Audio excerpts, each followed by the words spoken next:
దీనికి సంబంధించిన మరింత సమాచారాన్ని మా ప్రతినిధి సాగర్ అందిస్తారు. సాగర్ చెప్పండి, ఇప్పుడు యాక్చువల్గా టీమిండియా టాస్ అయితే ఓడిపోవడం జరిగింది. అంటే ఛాంపియన్స్ ట్రోఫీ ఫైనల్లో హిట్ మ్యాన్ టాస్ అయితే రికార్డు, టాస్ గెలిచిన వాళ్ళే విన్ అయ్యే ఛాన్సెస్ ఎక్కువగా ఉన్నట్టుగా మనకి గతంలో ఉన్న రికార్డు చూసుకున్నట్లయితే అర్థమవుతుంది. సో ఈసారి చూస్తే కనుక మన టీమిండియా టాస్ అయితే ఓడిపోవడం జరిగింది. సో ఎలా చూడొచ్చు అంటారు? దీని మీద ఏమైనా ఎఫెక్ట్ పడే అవకాశం ఉందా, లేదంటే దీన్ని లెక్క చేయకుండా మన వాళ్ళు నిజంగానే కప్పు గెలిచి వచ్చే అవకాశం ఉందనుకోవచ్చు అంటారా? కొన్ని నిమిషాల్లోనే ఛాంపియన్స్ ట్రోఫీ అయితే ఫైనల్ మ్యాచ్ అయితే స్టార్ట్ కాబోతుంది. ఇప్పటికే న్యూజిలాండ్ భారత్ ఫైనల్ చేరుకున్నాయి. న్యూజిలాండ్ కూడా బలమైన జట్టే. భారత్ కూడా ఇప్పటికే 144 కోట్ల మంది భారత్ గెలవాలని చెప్పి కూడా చూస్తున్న పరిస్థితిలో ఇప్పుడు ప్రస్తుతం అయితే టాస్ ఓడిపోవడం జరిగింది. ఇది టాస్ ఓడిపోవడంలో కూడా ఒక ప్రపంచ రికార్డు. రోహిత్ శర్మ వరుసగా కెప్టెన్గా ఇది 12వసారి టాస్ ఓడిపోవడం జరిగింది. మొత్తం టాస్ అయితే కొంత ప్రభావం చూపగలదు, కానీ టాసే మొత్తం కూడా మ్యాచ్ని అయితే ప్రభావం చూపదని చెప్పి ఇప్పటికే విశ్లేషకులు అయితే చెప్తున్న పరిస్థితి. ఎందుకంటే టాస్ అయితే చాలా కీలకం. మొదటగా బ్యాటింగ్ చేసేవారు దూకుడుగా ఆడాలా లేకుంటే ఏ క్యాలిక్యులేషన్ ఆడాలని చెప్పి కొంత నిర్ణయితం చేసుకోవచ్చు. అలాగే సెకండ్ బ్యాటింగ్ చేసే వాళ్ళకి ఈ డ్యూ ఏదైతే ఉందో ఈ మంచు ప్రభావంతో బాల్ ప్రభావం చూపించే అవకాశం ఉంది. కాబట్టి టాస్ కీలకం అని చెప్పవచ్చు.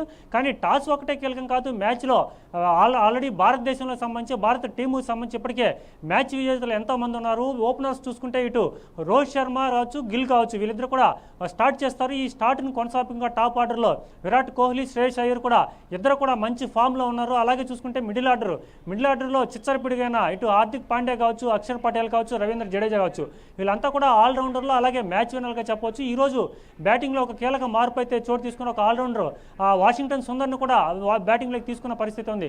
ఎందుకంటే వాషింగ్టన్ సుందర్ కూడా చాలా అద్భుతంగా బ్యాటింగ్ బౌలింగ్ చేయగలరు. కాబట్టి ఏదైతే ఈ స్క్వాడ్లో 11 మందిలో 9 మంది వరకు బ్యాటింగ్ చేసే అవకాశం ఉంది. సో మొత్తం మీద చూసుకుంటే న్యూజిలాండ్కి భారత్కి ప్రధాన తేడా చూసుకుంటే భారత్లో మ్యాచ్ విజేతలుగా నిలిచేదానికి ఎక్కువ ఆస్కారం ఉంది. ఎందుకంటే ఈ దుబాయ్ పిచ్ అంతా కూడా ఇప్పటికే ప్రతి మ్యాచ్ కూడా దుబాయ్లోనే మనం ఆడుతూ ఉన్నాం, తటస్థ వేది. ఎందుకంటే ఈ ఛాంపియన్స్ ట్రోఫీ నిర్వహణ పాకిస్తాన్కు ఉన్నప్పటికీ భద్రతా కారణాల దృష్ట్యా భారత్ మొత్తం మ్యాచ్లను కూడా దుబాయ్లోనే ఆడుతుంది. ఈ దుబాయ్లో కూడా పిచ్చి భారత్కి ఇప్పటికే చాలా దాని మీద మంచి అవగాహన ఉంది. కాబట్టి ఇటు రోహిత్ శర్మ లాంటి సీనియర్ ప్లేయర్లు, రోహిత్ శర్మకి ఇప్పటికే 35 సంవత్సరాలు దాటిపోయి అతనికి ఇప్పటికే T20 ప్రపంచ కప్ నెగ్గిన చరిత్ర ఉంది. రోహిత్ శర్మ కెప్టెన్సీ చేయడంలో చాలా దిట్టగా ఉంటాడు. ఎందుకంటే ఎటువంటి పరిస్థితిలో కూడా తొనకుండా బెనకుండా ప్రత్యర్థుల్ని కట్టడి చేయాలి. ఇటు బ్యాటింగ్లో దూకుడుగా ఉన్న సమయంలో ప్రత్యర్థుల్ని ఏ విధంగా కట్టడి చేయాలి, అలాగే బ్యాటింగ్ స్క్వాడ్లో కూడా తానే ముందుండి కూడా నడిపించే ధీమా ఉంది. రోహిత్ శర్మకి ఇప్పటికే ప్రపంచ రికార్డు కూడా నెలకొల్పాడు సిక్సర్లు కొట్టడంలో.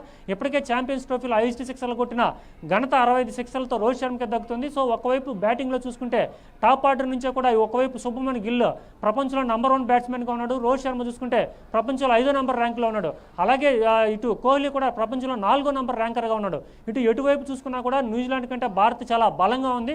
మనకి కొంత సానుకూల అంశం ఏంటంటే ఇప్పటికే ఈ ఛాంపియన్స్ ట్రోఫీలో మొదట లీగ్ మ్యాచ్లు 3 జరిగాయి. ఈ 3 లీగ్ మ్యాచ్లో కూడా మనం మొత్తం కూడా 3 మ్యాచ్లు కూడా గెలవడం జరిగింది. ఈ లీగ్ మ్యాచ్లో చివరి మ్యాచ్ న్యూజిలాండ్తో కూడా గెలవడం జరిగింది.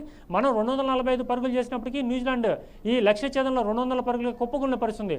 సో మొత్తం మీద న్యూజిలాండ్ తక్కువ అంచనా వేసేదానికి లేదు. న్యూజిలాండ్లో కూడా అనేక మంది మ్యాచ్ విన్నర్లు ఉన్నారు. ఇటు ఓపెన్ టాప్ ఆర్డర్ నుంచి చూసుకుంటే కూడా ఇటు కాన్వే కావచ్చు, కేన్ విలియమ్సన్ కావచ్చు, టామ్ లేథమ్ కావచ్చు, రచిన్ రవీంద్ర కావచ్చు. ఇప్పటికే Rachin Ravindra ICC champions trophy కావచ్చు, అలాగే వరల్డ్ కప్లు కావచ్చు, ఇట ఐసీసీ టోర్నీలో ఇప్పటికే 5 శతకాల బాది మంచి టచ్లో ఉన్నాడు. అలాగే కేన్ విలియమ్సన్ ఎప్పుడు చాలా నిలకడైన బ్యాటింగ్తో ప్రపంచవ్యాప్తంగా టాప్ ఫ్యాబ్ 4లో ఎవరైతే విరాట్ కోహ్లీ కావచ్చు, స్మిత్ కావచ్చు, అలాగే విలియమ్సన్ కావచ్చు, జో రూట్ కావచ్చు, వీళ్ళందరూ కూడా ఫ్యాబ్ 4 అంటారు. ఈ ఫ్యాబ్ 4లో ప్రధానమైన బ్యాట్స్మెన్లో విలియమ్సన్ కూడా ఉన్నాడు. కాబట్టి ఇప్పటికే ఈ ఐసీసీ ఛాంపియన్స్ ట్రోఫీలో రచిన్ రవీంద్ర 2 సెంచరీలు చేయడం జరిగింది. అలాగే కేన్ విలియమ్సన్ కూడా గత మ్యాచ్లోనే సెంచరీ చేసి మంచి టచ్లో ఉన్నాడు. మనకి ప్రధానంగా ప్రమాదం ఏదైతే ఎవరి నుంచి ముప్పు పొంచి ఉందంటే వీళ్ళిద్దరి నుంచి ముప్పు పొంచి ఉందని చెప్పి ఇప్పుడే విశ్లేషకులు కూడా చెప్పడం జరిగింది. వీళ్ళిద్దరు కాకుండా కాన్వే కూడా చాలా అద్భుతంగా బ్యాటింగ్ చేయగలడు. అలాగే ఫీల్డింగ్లో చూసుకుంటే గ్లెన్ ఫిలిప్స్ ఉన్నాడు. ఇతను ఒక పక్షిలాగా గతంలో జాంటీ రోడ్స్, యువరాజ్ సింగ్ను గుర్తు చేస్తూ ఇటు పాయింట్లో ఎటు బాల్ పైకి లేస్తే పట్టేసే విధంగా గత మ్యాచ్లో కూడా కోహ్లీ కొట్టిన ఒక షాట్ని అద్భుతమైన రీతిలో పట్టడం జరిగింది. సో ఇటు అందరూ కూడా ఆల్రౌండర్ల మీదే ఆధారపడింది మ్యాచ్లను కూడా.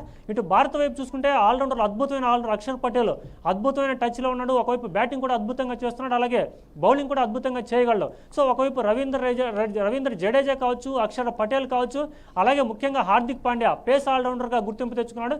ఇప్పటికే స్టార్టింగ్ ఓవర్లో వికెట్ తీస్తూ ఒకవైపు భారత్కి లీడ్ తీసుకొస్తున్నాడు. అలాగే ముఖ్యంగా చూసుకుంటే ఇంకొక ఆల్రౌండర్ వాషింగ్టన్ సుందర్ కావచ్చు, ఇలా ఆల్రౌండర్లు మొత్తం మీద 4-5 ఆల్రౌండర్ భారత్కి మంచి బలాన్ని ఇచ్చే బ్యాటింగ్ బలాన్ని కావచ్చు, ఇటు బౌలింగ్ బలాన్ని, అలాగే అద్భుతమైన ఫీల్డింగ్ అని చెప్పొచ్చు భారత్ది. సో ఈ విధంగా అన్ని రకాల కోణాల్లో కూడా అద్భుతమైన ఫీల్డర్తో పాటు అద్భుతమైన ఆల్రౌండర్తో పాటు శ్రేయస్ అయ్యర్ను కూడా మనం మర్చిపోకూడదు. ఎందుకంటే ఇప్పటికే బ్యాటింగ్ సగటు శ్రేయస్ అయ్యర్ది 4వ స్థానంలో 50కి పైగా బ్యాటింగ్ సగటుతో ఇప్పటికే 1000 పరుగులకి దగ్గరకు చేరుకుని, అలాగే ప్రపంచ రికార్డుల రారాజు విరాట్ కోహ్లీ కూడా ఇప్పటికే 14,000 పరుగుల్ని రీసెంట్గా దాటాడు.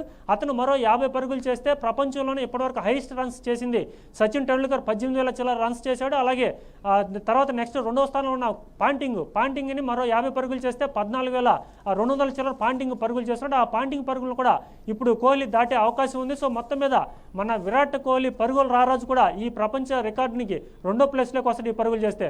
ఒకవైపు గిల్ నుంచి లాస్ట్ 9వ స్థానం వరకు కూడా బ్యాటింగ్ అద్భుతంగా చేయగలరు. అద్భుతంగా ఆల్రౌండర్లు భారత్తో పరం అయితే, అలాగే న్యూజిలాండ్ తరఫున కూడా అనేక మంది ఆల్రౌండర్, రచిన్ రవీంద్ర మంచి బెస్ట్ ఆల్రౌండర్గా చెప్పొచ్చు. ఒకవైపు బ్యాటింగ్ చేయగలడు, అలాగే అద్భుతంగా బౌలింగ్ కూడా చేయగలడు. అలాగే మరొక శాంటర్ను చూసుకోవచ్చు, కెప్టెన్గా వ్యవహరిస్తున్న న్యూజిలాండ్కి. ఈ శాంటర్ను కూడా బౌలింగ్ చేయగలడు, బ్యాటింగ్ చేయగలడు. అలాగే ఇటు కాన్వే కావచ్చు, ఫిలిప్స్ కావచ్చు, ఇలా న్యూజిలాండ్ కూడా ఆల్రౌండర్ బలం అని చెప్పొచ్చు. ఒకవైపు ఆల్రౌండర్లతో న్యూజిలాండ్ సమరానికి సై అంటుంటే భారత్ కూడా ఢీ కొట్టి గెలవాలని చెప్పి సిద్ధం అంటుంది. ఇప్పటికే 2000 సంవత్సరంలో ఛాంపియన్స్ ట్రోఫీలో మనం ఛాంపియన్స్ ట్రోఫీలో ఓడిపోయిన న్యూజిలాండ్ దాన్ని కూడా ప్రతీకారం తీర్చుకోవాలని ఇప్పటికీ ఐసీసీ టోర్నీలో 3 సార్లు కూడా న్యూజిలాండ్తో తలపడిన పరిస్థితి, 3 సార్లు కూడా భారత్ ఓడిపోయింది. అలాగే ఇప్పటికే ఆస్ట్రేలియా కూడా అనేక సార్లు ఓడిపోయినా కూడా ఆస్ట్రేలియాను ఓడించి మంచి మానసికంగా బలంగా దృఢంగా ముందుకెళ్తుంది. ఈరోజు ఫైనల్లో ఓడించి న్యూజిలాండ్ కప్పు గెలవాలని చెప్పి ఇటు 140 కోట్ల భారతీయులందరూ కూడా ఆశిస్తున్నారు. ఒక క్రికెట్ అంటే భారతదేశానికి ఒక కులం మతం కాదు, క్రికెటే ఒక మొత్తం శ్వాసగా పిలుస్తారు. ఇప్పటికి దీనికి సంబంధించి ఇప్పటికే భారీ స్క్రీన్లు ఏర్పాటు చేసింది. నెల్లూరులో కూడా అనేక మంది, మన నెల్లూరు ఏజీ సుబ్బారెడ్డి స్టేడియంలో ఉన్నాం. ఏజీ సుబ్బారెడ్డి స్టేడియంలో అనేక మంది మ్యాచ్ మొదలయ్యేదానికి ఇక్కడికే అనేక మంది భారీగా తరలి వచ్చినారు. కొంతమంది మనతో పాటు కూడా ఉన్నారు, వాళ్ళని కూడా అడిగి తెలుసుకుందాం.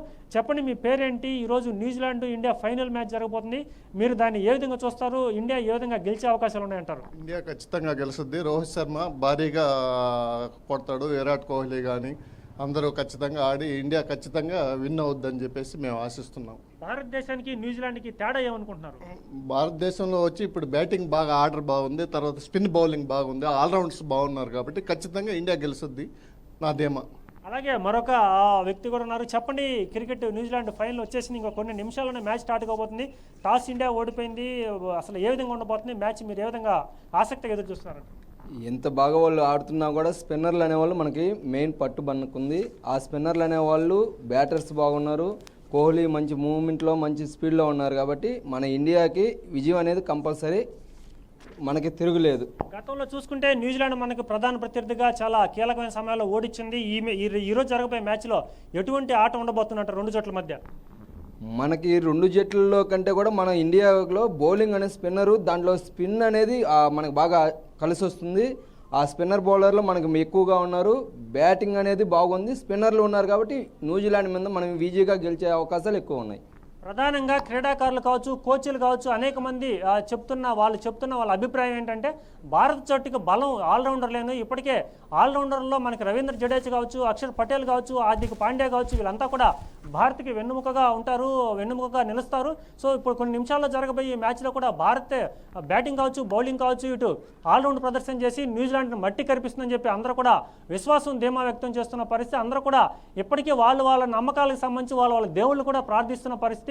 ఎందుకంటే అందరూ కూడా ఇండియా గెలవాలి అని చెప్పి అందరూ కూడా చెప్తున్న పరిస్థితి. ఇదే క్రమంలో మరొక విషయాన్ని కూడా మనం ఇక్కడ ప్రస్తావించుకోవచ్చు. క్రికెట్లో తలపండిన మేధావులుగా పేర్కొన్న అనేక మంది మాజీలు కూడా ఈ ఫైట్ అయితే నెక్ టు నెక్ ఉండబోతుంది. ఇటు అశ్విన్ కూడా ఒక ట్వీట్ చేయడం జరిగింది కొన్ని నిమిషాల ముందే. భారత్కి 55%, న్యూజిలాండ్కి 40%గా ఆయన ట్వీట్ చేయడం జరిగింది. అలాగే అనేక మంది మాజీ క్రికెటర్లు కూడా భారతదేశానికి న్యూజిలాండ్ జరగబోయే మ్యాచ్ చాలా టగ్ ఆఫ్ ఫైర్గా నడవబోతుంది. ఈ మ్యాచ్ అంతా కూడా చాలా ఉత్కంఠగా తెరదీస్తుంది. కానీ ఏ టీం కూడా ఖచ్చితంగా గెలుస్తుందని చెప్పలేము. చాలా ఉత్కంఠగా జరిగే ఈ మ్యాచ్లో భారత్కే కొంచెం ఎడ్జ్ ఎక్కువ ఉందని చెప్పవచ్చు. ఎందుకంటే వాళ్ళకి ప్రధాన బలం ఆల్రౌండర్లు కావచ్చు, 4 నాణ్యమైన స్పిన్నర్లతో వరిలోకి దిగుతా ఉంది. స్పిన్ బౌలింగ్కి అనుకూలించే దుబాయ్ పిచ్చుల మీద భారత్ మరోసారి ఇప్పటికే జరిగిన 4 మ్యాచ్ల్లో అద్భుతంగా గెలిచారు. నాకౌట్ మ్యాచ్లో ఆస్ట్రేలియాను ఓడించారు.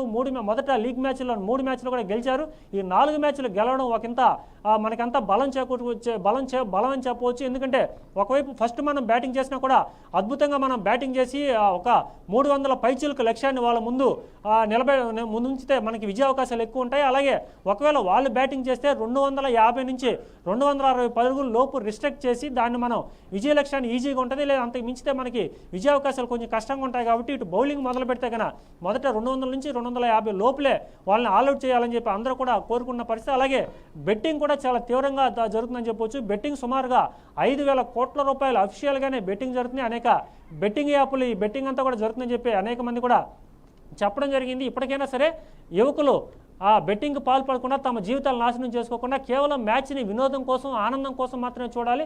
అంతేగాని బెట్టింగ్లు పోయి తమ జీవితాలు పాటు చేసుకోవద్దు. భారత్ గెలవాలని చెప్పి అందరూ కోరుకుంటున్నారు. కాబట్టి మరి కొన్ని నిమిషాల్లోనే మ్యాచ్ మొదలు కాబోతుంది. ఆ ఫలితాలు కూడా మనకు అనుకూలంగా వస్తే అనేక మంది కూడా ఆనందపడే పరిస్థితి ఉంది. ఇది ఇక్కడ తాజా పరిస్థితి నెల్లూరు నుండి. Right, thank you Sagar.